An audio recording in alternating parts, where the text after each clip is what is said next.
నమస్కారం, welcome to BCN news. నేను చందు వంశీ. ముందుగా బులెటిన్లోని ముఖ్యాంశాలు.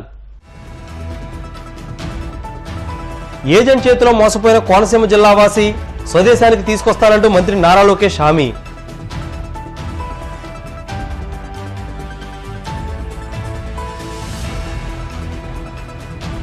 మాజీ సీఎం జగన్ మరోసారి హత్య రాజకీయాలకు తెరలేపారు. రాజకీయ రాక్షసత్వానికి జగన్ కేర్ ఆఫ్ అడ్రస్ అంటూ విమర్శలు గుప్పించిన టీడీపీ రాష్ట్ర అధ్యక్షుడు పల్లా శ్రీనివాస్.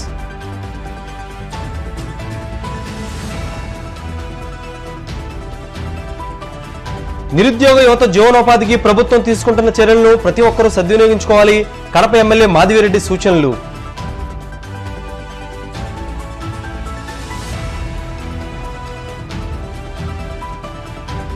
భద్రాద్రి జిల్లాలోని పెద్దవాగు ప్రాజెక్టుకు గండి.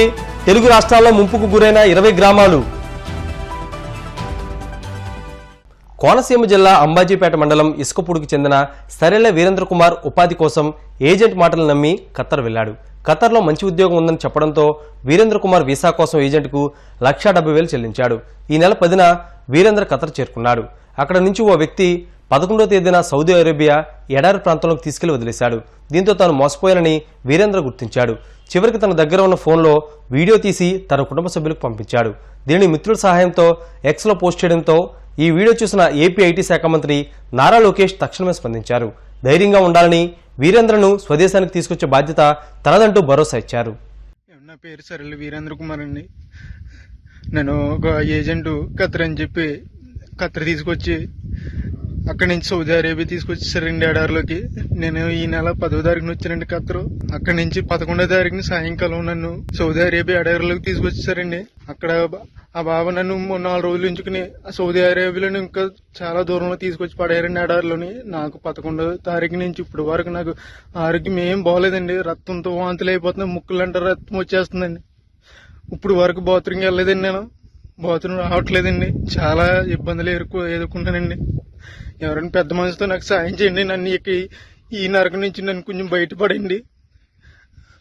నన్ను ఇక్కడ తీసుకొచ్చిన ఏజెంట్కి నేను వీసాకి 1,70,000 ఇచ్చానండి.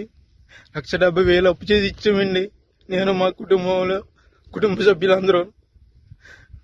ప్లీజ్ నన్ను కానీ ఇలా వదిలేసానండి. 10 రోజుల్లో కనుక నేను ఇలా ఉంటే కనుక చచ్చిపోతానండి. సరైన తిండి ఉండలేదండి. మంచినీళ్ళు తాగుదామన్నా కానీ నా నీళ్ళు ఉండలేదండి. ఇక్కడ ఎక్కడికో దూరం వెళ్ళి రావాల్సి వస్తుంది. ఇది చూడండి, అక్కడ ఎక్కడో చిన్న చిన్న గుడారాలు ఉన్నాయి కదండి, అక్కడ ఉండాలండి. అన్ని ఒంట్లేనండి ఇవన్నీ. ప్లీజ్ అండి, నన్ను ఇక్కడ నుంచి కాపాడండి. కొంచెం ప్లీజ్ అండి, ఎవరొకరు సాయం చేయండి నాకు, ప్లీజ్ అండి. వినుకొండలో జరిగిన హత్యను టీడీపీకి ఆపాదిస్తూ మాజీ ముఖ్యమంత్రి జగన్మోహన్ రెడ్డి మరోసారి శవరాజకీయాలకు తెరలేపారని టీడీపీ రాష్ట్ర అధ్యక్షులు పల్లా శ్రీనివాసరావు ధ్వజమెత్తారు. మంగళగిరిలోని పార్టీ కేంద్ర కార్యాలయంలో ఆయన మీడియాతో మాట్లాడుతూ వ్యక్తిగత హత్యలను టీడీపీ రుద్దడం జగన్కే చెల్లుబాటవుతుందని ఆగ్రహం వ్యక్తం చేశారు. పరామర్శకు వెళ్లిన మాజీ ముఖ్యమంత్రి ఏపీలో రాష్ట్రపతి పాలన కోరడం, అసెంబ్లీలో గవర్నర్ ప్రసంగం అడ్డుకుంటామనడం చెప్పడం సిగ్గుచేటన్నారు. జగన్మోహన్ రెడ్డి రాజకీయ రాక్షసత్వానికి కేర్ ఆఫ్ అడ్రస్ అని, తన ఉనికి కాపాడుకోవడానికే శవరాజకీయాలు చేస్తున్నారని ధ్వజమెత్తారు.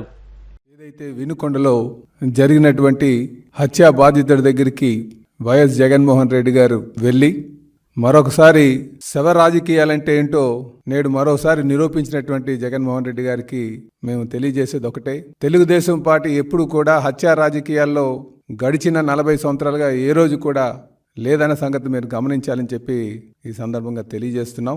ఒక బాధిత కుటుంబం దగ్గరికి వెళ్ళి పరామర్శించడం కాదు, రాజకీయం చేయడానికి వెళ్ళాననే విధంగా వారు అక్కడ మాట్లాడడం ప్రసంగం ద్వారా మనం ఒకసారి బట్టబయలైందని చెప్పి ఈ సందర్భంగా తెలియజేస్తున్నాం.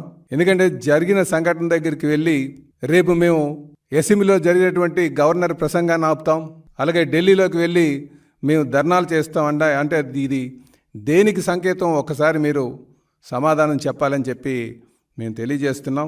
కూటమి ప్రభుత్వం అధికారంకి వచ్చిన దగ్గర నుంచి కూడా జగన్మోహన్ రెడ్డి గారు అబద్ధాలు, అసత్యాలతో పార్టీ మీద, కూటమి మీద విషం జల్లుతున్నటువంటి పరిస్థితి మనం గడిచిన 36 రోజులుగా చూస్తున్నాం.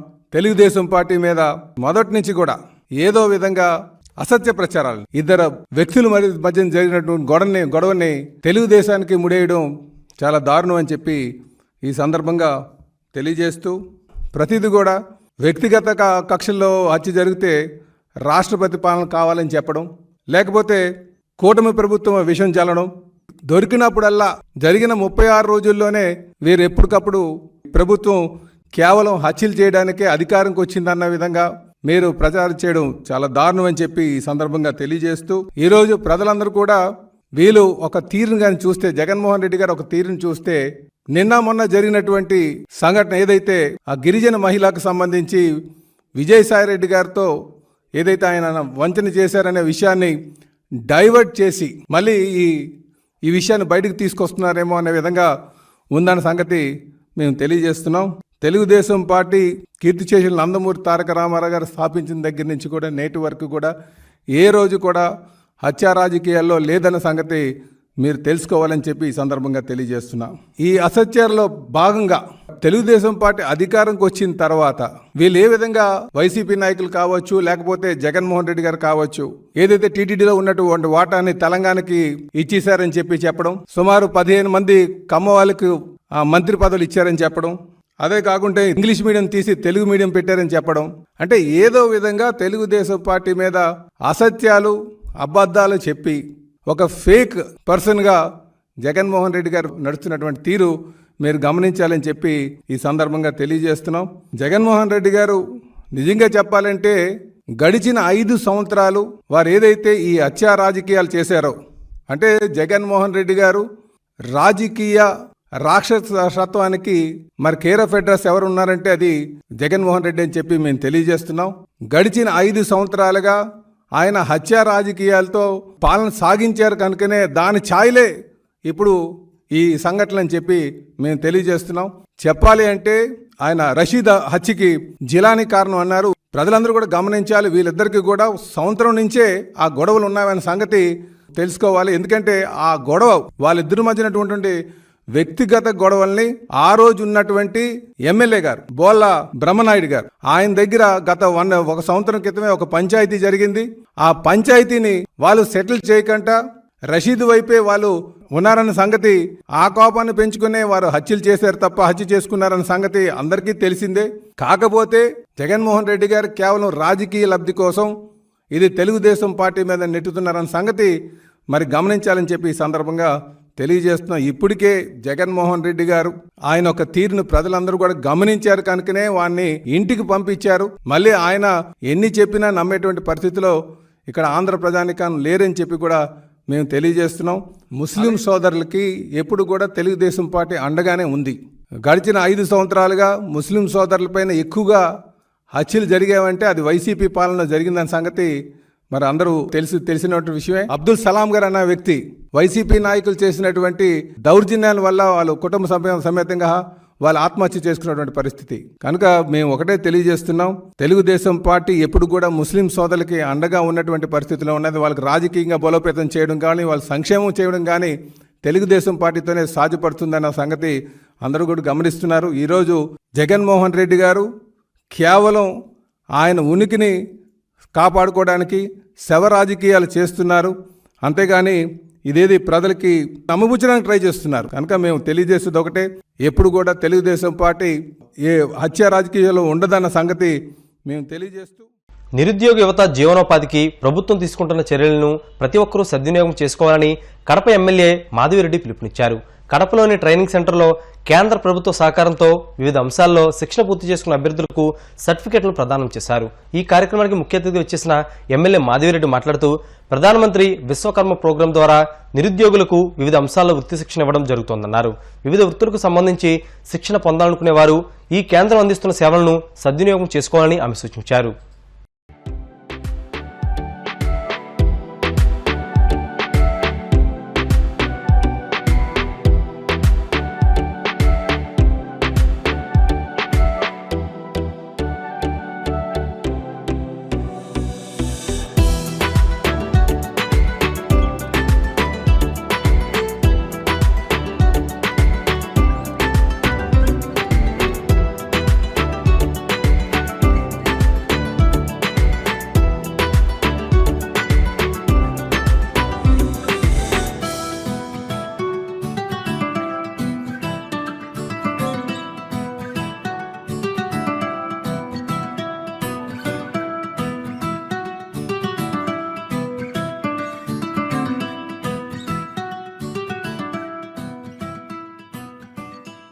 ఎన్ఎస్డిసి ఆధ్వర్యంలో ప్రధానమంత్రి విశ్వకర్మ ప్రోగ్రాం ద్వారా ట్రైనింగ్ క్లాసెస్ ఇస్తున్నారు. వాళ్ళ సర్టిఫికేషన్ ప్రోగ్రాం కోసం ఈరోజు ఇక్కడ కడప నియోజకవర్గంలో ఈ జిల్లా సంబంధించిన సెంటర్లో రావడం జరిగింది. ఇది చాలా మంచి ప్రోగ్రాము. సెంట్రల్ గవర్నమెంట్ నైపుణ్య శిక్షణ కోసము ఈ ప్రోగ్రాం ఇచ్చి తద్వారా ఆ సర్టిఫికేషన్ ఆధారంగా వాళ్ళకి లోన్స్ ఇవ్వడం జరుగుతూ ఉంది. దీనికి గాను ఉత్సాహవంతమైన అభ్యర్థులు ఎవరైనా ఉంటే వాళ్ళు అప్లై చేసుకోవచ్చు. వాళ్ళకి సంబంధించి ఆ 5 రోజులు సంబంధించి స్టైఫండ్ ఇవ్వడం జరుగుతుంది. అలాగనే వాళ్ళు ఉండాలనుకుంటే దూర ప్రాంతం నుంచి వస్తుంటే వాళ్ళకి వసతి కూడా కల్పిస్తారు. హాస్టల్ ఫెసిలిటీ కూడా కల్పించడం జరుగుతుంది. అలాగనే వాళ్ళ ట్రాన్స్పోర్టేషన్ ఖర్చులు కూడా గవర్నమెంటే భరిస్తుంది. కాబట్టి ఈ యొక్క ఓపెన్ అయిన వెంటనే మీరు అప్లై చేసుకోండి. డెఫినెట్గా దీంట్లో నైపుణ్య శిక్షణ తీసుకొని సెంట్రల్ గవర్నమెంట్ ప్రజల కోసం ఇచ్చిన ఈ పథకాన్ని వాడుకొని లోన్లు పొంది వాళ్ళ యొక్క ఉపాధి అవకాశాలు పెంచుకునే విధంగా ప్రతి ఒక్కరూ ప్రయత్నం చేయొచ్చు. డెఫినెట్గా ఇది చాలా ప్రజలకు లాభం వచ్చే ఒక ట్రైనింగ్ ప్రోగ్రాము.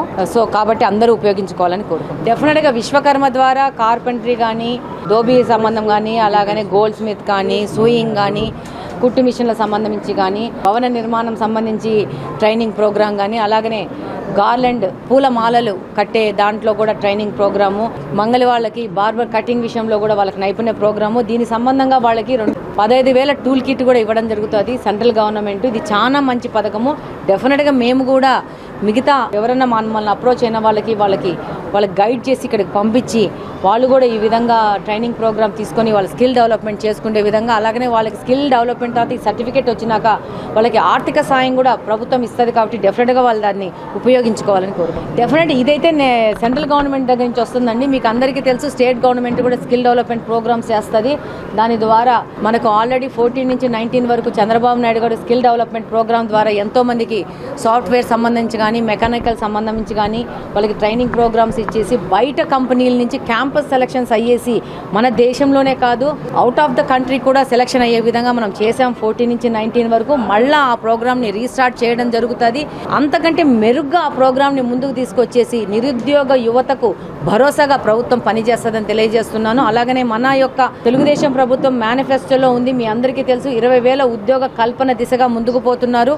ఈ నెలలో దాదాపు 19 నుంచి 24 వరకు వెనక్కిపోయిన కంపెనీలందరినీ మళ్ళా పట్టుకొని తీసుకొని వస్తున్నారు. యుద్ధ ప్రాతిపదికన డెవలప్మెంట్ ప్రోగ్రామ్స్ మీద తెలుగుదేశం ప్రభుత్వం ముందుకు పోతా ఉంది. చంద్రబాబు నాయుడు గారు పనిచేస్తున్నారు. డెఫినెట్గా ఒక 3-4 మంత్స్లో అవి గ్రౌండ్ అయిపోయేసి వాటి పనులు ప్రారంభమైతే దాంతోపాటు ఇప్పుడు గ్రాడ్యుయేట్స్ అయి బయటకు వచ్చిన యువతకు కూడా స్కిల్ డెవలప్మెంట్ ప్రోగ్రామ్ ద్వారా వాళ్ళని కూడా రెడీ చేసి మన ఆంధ్రప్రదేశ్ కూడా ఆర్థికంగా అభివృద్ధి చెంది ఒక పారిశ్రామిక దాంట్లో కానీ, ఒక ఐటీ సెక్టార్లో కానీ ప్రతి ఒక్క సెక్టార్లో ముందుకు పోయే విధంగా ప్రభుత్వం పనిచేస్తుందని తెలియజేస్తుంది. డబుల్ స్మార్ట్ సినిమా పాటలో కేసీఆర్ వాయిస్ వాడినందుకు దర్శకుడు పూరి జగన్నాథ్ పై చట్టరీత్యా చర్యలు తీసుకోవాలని తెలంగాణలోని బోడుప్పల్ బీఆర్ఎస్ నేతలు మేడిపల్లి పోలీస్ స్టేషన్లో ఫిర్యాదు చేశారు. వెంటనే కేసీఆర్ వాయిస్ను తొలగించుకుంటే రాష్ట్ర వ్యాప్తంగా సినిమాను అడ్డుకుంటామని హెచ్చరించారు. మరిన్ని అప్డేట్స్ బ్రేక్ తర్వాత చూస్తూనే ఉండండి BCN న్యూస్.